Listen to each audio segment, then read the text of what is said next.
Hello and welcome to the first video of explaining the first storm of the space storm. You know the three pillars, and realistically I've created the space storm in such a way that all I need to really teach is the three pillars of the space storm, and with those you can do whatever you want with them. Go ahead and create your own religion if you want.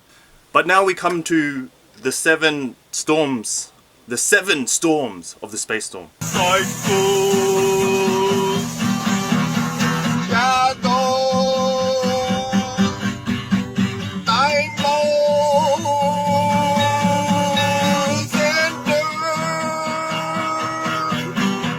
portals, surprise, contradiction, war.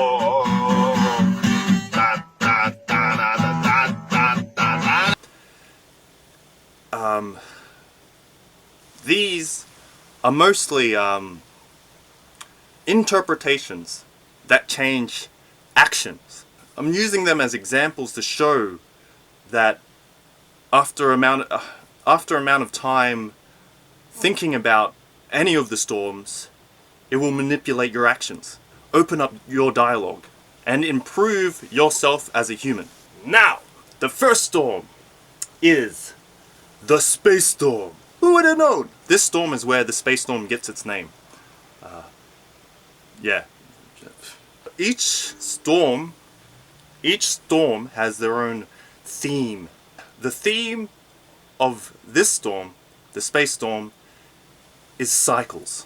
I'll tell you how I got this epiphany. I was once, after work one day, I was sitting down. It was raining and I was waiting for a bus.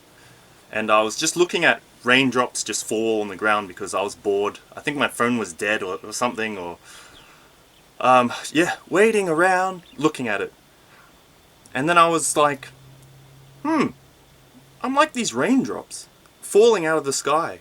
My journey through life, and then splat, and I die. I'm like, yes, I am like a raindrop.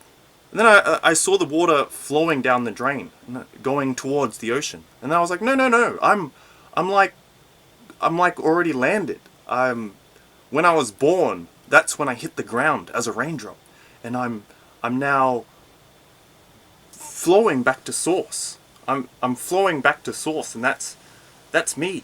And I was like, no, I'm in the ocean, doing my own thing, being affected by cause and effect, waiting to be lifted up, be evaporated to go into heaven. And then it hit me that I'm a part of a cycle, but I have no idea which part of the cycle that I am a part of. We're all a part of a cycle, we just don't know which part of the cycle we're a part of. The cycle is happening around us. The first storm centers itself around cycles and the observation of cycles and your experience of a cycle.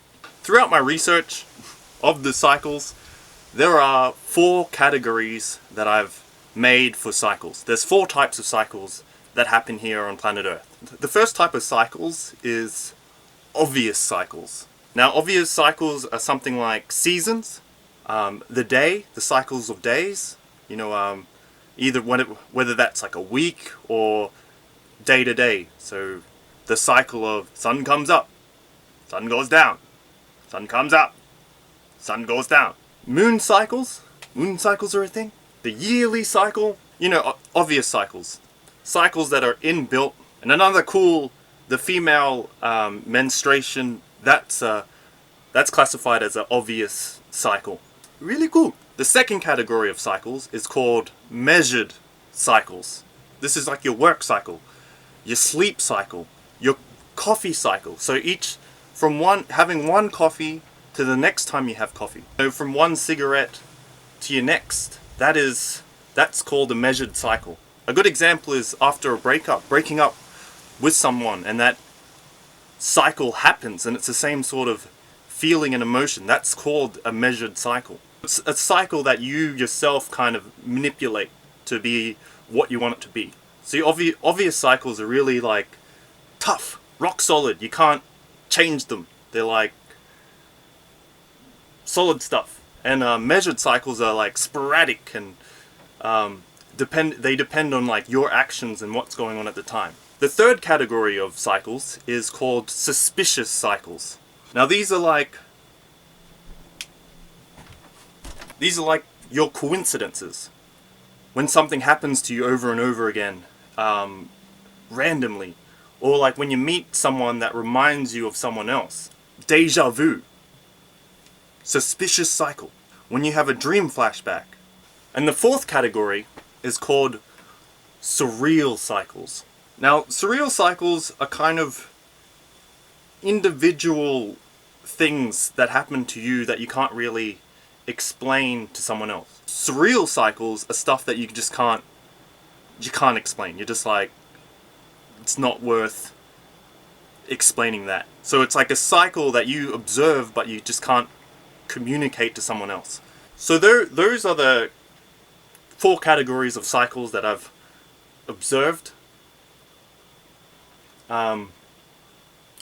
Thinking of it now though, the 4th category of cycles is way out there. I don't know why I put that one in.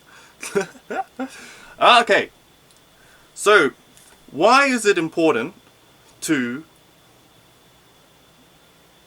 observe and understand cycles? Well, I'm glad you asked that. So you go through life and like the same shit just keeps happening to you over and over again. I've seen it within people. It's just the same sort of shit.